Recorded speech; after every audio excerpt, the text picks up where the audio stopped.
Morning. I know what you're thinking. You're thinking, Mark, do you think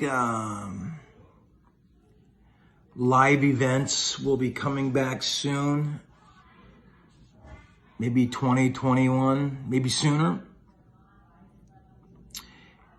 And the answer, if there is an answer to that, is very complex, multi-dimensional, multi-layered. And at the end of the day, it's probably going to be a choice. Now, follow what I'm saying here. I'm optimistic in some sense because I see a lot of sports coming back. You know, basketball was able to do it responsibly. Football's back, baseball, hockey. Of course, they don't have crowd gatherings yet, but there are crowds in a sense because there's a lot of people involved to put on an NFL football game. There's a lot of people involved to put on a baseball game. Still, even though there's not crowds in the stadiums. And at the end of the day, I've kind of mentioned this earlier, the business I'm in is, I guess, a non-essential business. You know, we don't have to go to concerts, but to me, music is life, you know, and music is healing. And I'm very lucky to be part of this industry for so long. And I've also been part of an interesting dynamic in that there's basically three revenue streams the way we've been paid historically in the music business. And number one is through record sales. Number two was through your songwriting royalties. And the third was revenue from live shows. Now, the first two have been eliminated since I've been in the music business.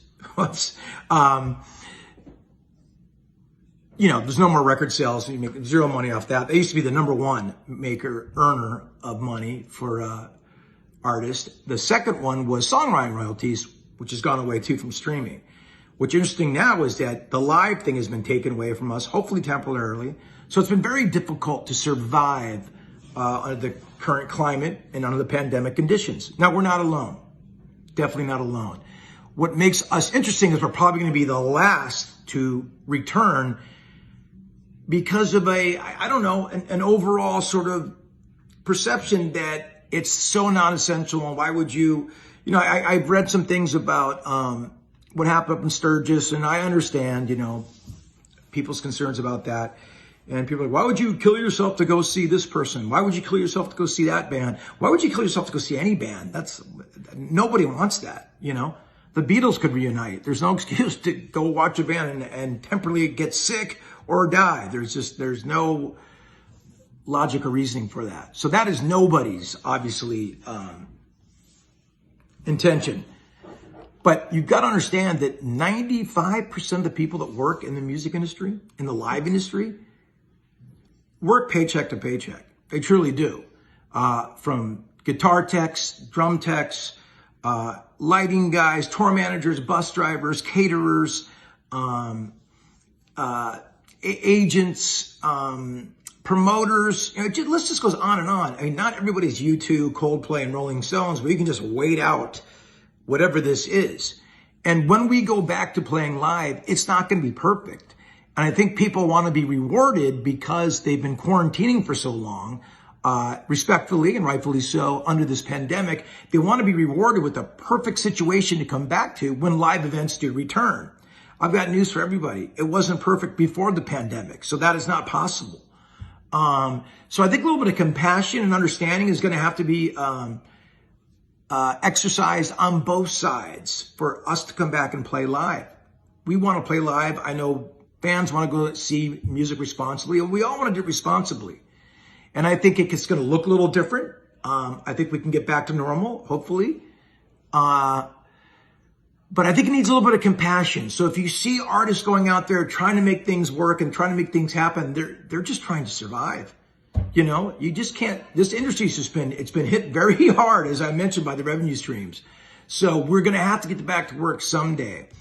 I've obviously responsibly. I mean, I've already went through COVID. I understand it's real. It's completely out there. So I am extra concerned about people's safety and what that's going to look like going back to a live events.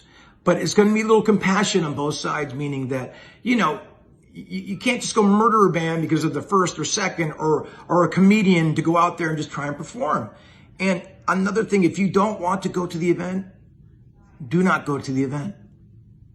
I mean, that's kind of the principle that this country of ours is based on, with free choice. You know, it's never been completely safe to attend any event with a mass amount of people there. Never. In terms of, you know, being, you know, perfectly escaped from germs and flu. I mean, that just this is what happens. So looking for a perfect solution is not going to happen. Now, I'm just kind of stream of conscience off the top of my head right now thinking about this, and it's sort of a hot button topic, and I don't want politics to be involved at all. I'm just talking as a human being and obviously involved in it because it is how I make my living. I just don't want people to look at this business as like it's just so not essential you never need to return. You know, there's tattoo shops opening. There's, you know, it's time to take a look at it and at least figure out when it's going to be, because we don't even have it really even a time frame. You know, there's these sort of like wish list time frames, but none of them have really come through yet. So that's just my 2 cents for the day. Curious what you guys think, and back to your regular scheduled programming. Cheers.